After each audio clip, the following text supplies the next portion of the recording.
Now, as I was saying, life was a constant struggle for survival. Australopithecus had no time to enjoy himself because around every corner was danger. Way to go. Good one. It wasn't until an amazing discovery that man was able to take time and enjoy life. And why was that?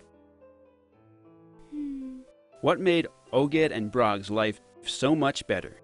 A video game? No. The internet? No. A rocket A shot? mountain of chocolate? No, look. Star stickers? Brett Please. Barry? No, it wasn't a real Baseball question. team. That's right. Candy.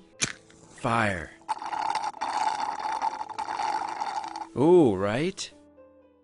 Miss Dunlap, why do we have to come to this boring museum every single week? It's not boring.